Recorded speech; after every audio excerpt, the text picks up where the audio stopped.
मुझे फ़र्क नहीं पड़ता। मुझे फ़र्क नहीं पड़ता कि मेरी समाज में क्या जिम्मेदारियां बनती है। हमारा मानव समाज आज से करीब 3 लाख साल पहले इस पृथ्वी पर अस्तित्व में आया और तब से लेकर आज तक इस आधुनिक दुनिया तक हमारी क्या जिम्मेदारियां बनती हैं और एक मनुष्य के रूप में हम कहाँ खड़े हैं, हमें फिर से सोचने की ज़रूरत है। जय हिंद। मेरा नाम हरिओम है और आज हम ऐसे ही कई विषयों पर बात करने वाले हैं कि क्यों एक इंसान अपने मज़े के लिए, अपने निजी स्वार्थ के लिए प्राकृतिक स्थानों, स्मारकों, मॉन्यूमेंट्स और ऐसे ही सरकारी जगहों पर क्यों उन्हें खराब करने की कोशिश कर रहा है और क्यों उन्हें नष्ट करना चाहता है। अगर आप हमारे चैनल पर नए हैं तो प्लीज़ सब्सक्राइब कर दीजिएगा। तो चलिए एक एक करके इन सारे विषयों पर बात करते हैं। पहला है हमारी कहीं पर भी कचरा फेंकने की आदत। अब आप इस वीडियो में देख सकते हैं कि कैसे एक ट्रेन का कर्मचारी रेलवे ट्रैक पर कचरा फेंक रहा है। दूसरे वीडियो में आप देख सकते हैं कि कैसे एक लड़की टूरिस्ट प्लेस पर घूमने जाती है और वहाँ पे कुछ लोग उन्हें अपोज करते हैं फेंकने के लिए, लेकिन फिर भी वो उनसे बहस करती है। वो ये मानने के लिए तैयार नहीं है कि हमें यहाँ पर कचरा नहीं फेंकना है। उल्टा वो उन लोगों पर भड़क जाती है, उनसे लड़ाई करने लग जाती है और उन्हें बोलने लग जाती है कि मुझे फ़र्क नहीं पड़ रहा है, तुमको जो करना है करो। हमारी आदत बन चुकी है कि जहाँ पर थोड़ा सा कचरा हमें दिखाई देता है, 3-4 पन्नियाँ पड़ी रहती है, हम उसे ढेर बनाने की कोशिश करते हैं। हम चाहते हैं कि सारा कचरा यहीं पर इकट्ठा हो जाए। हम उसे कहीं ऐसी जगह जहाँ पे वो फेंकने की असल में जगह है, जहाँ पे उसे इकट्ठा होना चाहिए, जैसे कि डस्टबिन, उसे हम वहाँ पर नहीं फेंकते हैं। हम उसे रैंडमली कहीं पर भी हमारी कार से, हमारे घर से फेंकने लग जाते हैं। हमारा दूसरा विषय है गाड़ी चलाते समय, कार चलाते समय हमारे रूल्स को ना मानना। हम कोई भी रेगुलेशंस फॉलो नहीं करना चाहते हैं। हम हमेशा सरकार को ब्लेम करते हैं कि रोड नहीं बने हैं, रास्ता खराब है, यहाँ पर ये कमी है, वो कमी है, लेकिन हम हमारी कमियों को भी नहीं देखते हैं। हम कभी गाड़ी चलाते समय हेलमेट नहीं पहनना चाहते, ना हम कभी कार चलाते समय सीट बेल्ट का उपयोग करना चाहते हैं। ये एक ऐसा कल्चर बन चुका है कि हम अगर सीट बेल्ट नहीं पहनते हैं तो हम कूल लगेंगे, या हम हेलमेट नहीं पहनेंगे तो हम चश्मा और कैप लगा के बड़ा कूल बनने की कोशिश करते हैं। समस्या ये भी है कि रोड्स खराब हैं और कई जगहों पर अच्छे रोड बनने की ज़रूरत है, लेकिन ये सोचना हमें भी है कि हम सारे ट्रैफिक रूल्स फॉलो करें। हमारा अगला विषय है कि कैसे लड़कियों और महिलाओं को पब्लिक प्लेसेस पर आई टीजिंग और वल्गर कमेंट्स करके बहुत असहज महसूस करवाया जाता है। हम उन्हें घूर घूर कर इतना देखते हैं कि वो वहाँ पर होने में भी बहुत ख़राब महसूस करने लग जाते हैं। वो वहाँ पर ज़्यादा देर रुकना नहीं चाहते हैं क्योंकि लोग उन्हें इतना घूर कर देखते हैं, इतना आई टीजिंग करते हैं, इतने वल्गर कमेंट्स उनके ऊपर करते हैं और ऐसे देखते हैं जैसे कभी लड़की नहीं देखी हो। कैसे फॉरेनर अगर गलती से किसी टूरिस्ट प्लेस पर दिख जाए तो हम उनके साथ सेल्फी लेने के लिए या वीडियो बनाने के लिए उतावले होने लग जाते हैं।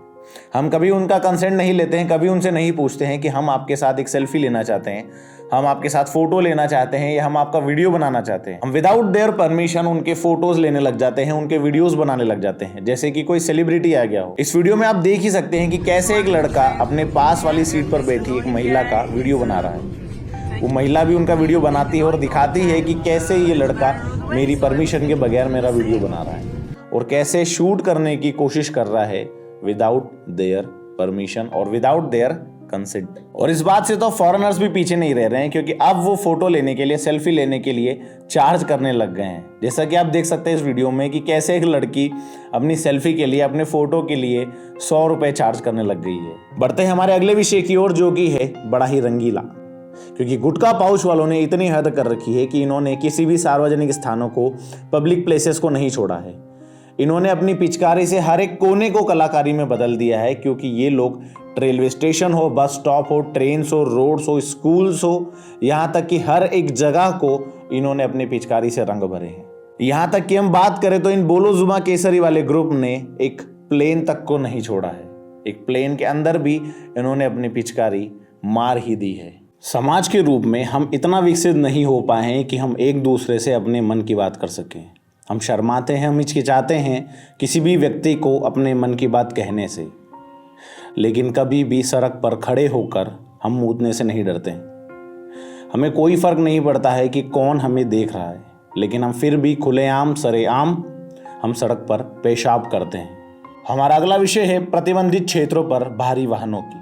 और यहाँ पर सिर्फ बात भारी वाहनों की नहीं या कंटेनर्स की नहीं हो रही है, यहाँ बात हो रही है ओवरलोडेड ट्रक्स की, जो अपने ट्रकों में इतना माल भरकर ले जाते हैं जो पीछे आने वाली गाड़ियों के लिए बहुत ज़्यादा खतरनाक होता है।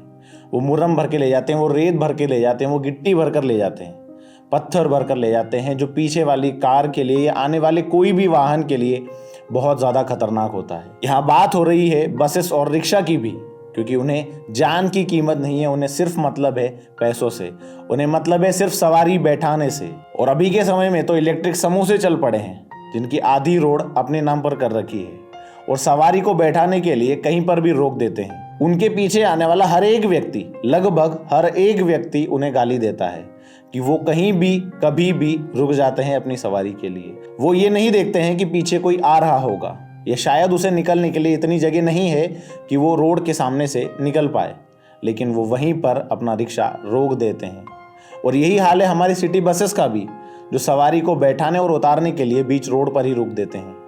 उन्हें कोई फर्क नहीं पड़ता है कि पीछे कौन सा वाहन आ रहा है, वो बस सवारी के लिए स्टॉप कर देते हैं। और रोकते भी पूरी तरीके से नहीं है, वो बस में से सवारी हमेशा चलते हुए या किसी व्यक्ति को दौड़ाते हुए ही उतारते हैं। उन्हें कोई फर्क नहीं पड़ता है कि उतरने वाले व्यक्ति को चोट लग सकती है या वो शायद गिर सकता है, महिला हो या पुरुष, वो किसी के लिए बस नहीं रोकते हैं। उन्हें बस अपनी सवारी चढ़ानी है और उतारनी है, जैसे कि कोई सामान हो। बढ़ते हैं हमारे आखिरी टॉपिक की ओर। ऐसे बात करने के लिए शायद ये आखिरी टॉपिक नहीं होगा, लेकिन आज के लिए ये आखिरी ही होगा। हम बात कर रहे हैं पब्लिक प्लेसेस की, ऐतिहासिक धरोहरों की, मॉन्यूमेंट्स की, जिनको लोग खराब करने पर तुले हुए हैं।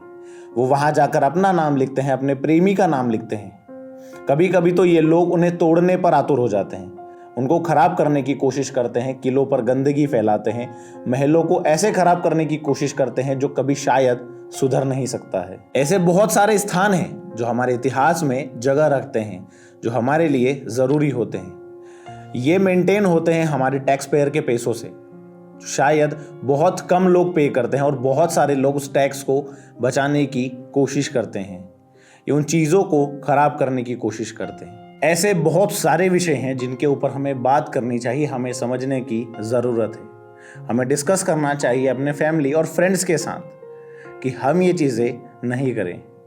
और मुझे लगता है शायद ये वीडियो उन लोगों तक पहुँचेगा भी नहीं जो ये चीज़ें करते हैं, जो इन्हें समझते नहीं है, जो अपने मनुष्य या इंसान होने का सबूत ना देते हों। जब हम हमारे कल्चर, हमारे मोरल्स, हमारे वैल्यू सिस्टम, हमारे एथिक्स और हमारे सिविक सेंस को बचाकर रखते हैं, तब हम एक इंसान और एक देश के रूप में एक बेहतर तरीके से आगे बढ़ते हैं।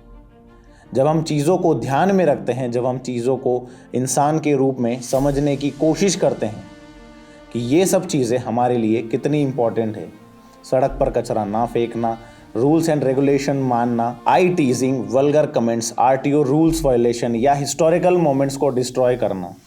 जब हम इन सारी चीज़ों को ध्यान से समझते हैं, तब शायद हम सीख पाते हैं कि कैसे इन चीज़ों को प्रिजर्व करना है, कैसे रूल फॉलो करना अनुकूल नहीं होता है। और ऐसे ही शायद कई और रीजंस या ऐसे ही कई और कॉजेस जिनकी वजह से एक मनुष्य या इंसान के रूप में हम बदनाम होते हैं, हमारा देश की इमेज खराब होती है, हमें फिर से सोचने की ज़रूरत है।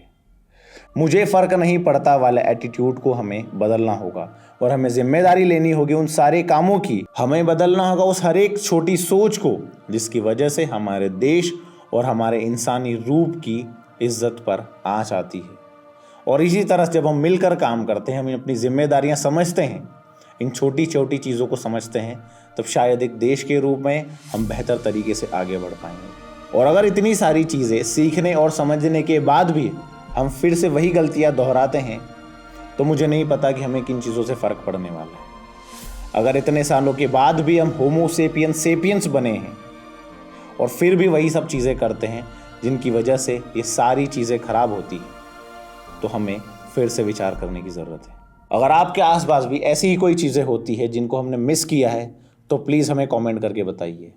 हो सकता है हम उसके ऊपर आगे वीडियो बनाएं। Thank you for watching this video. See you in the next video. जय हिंद।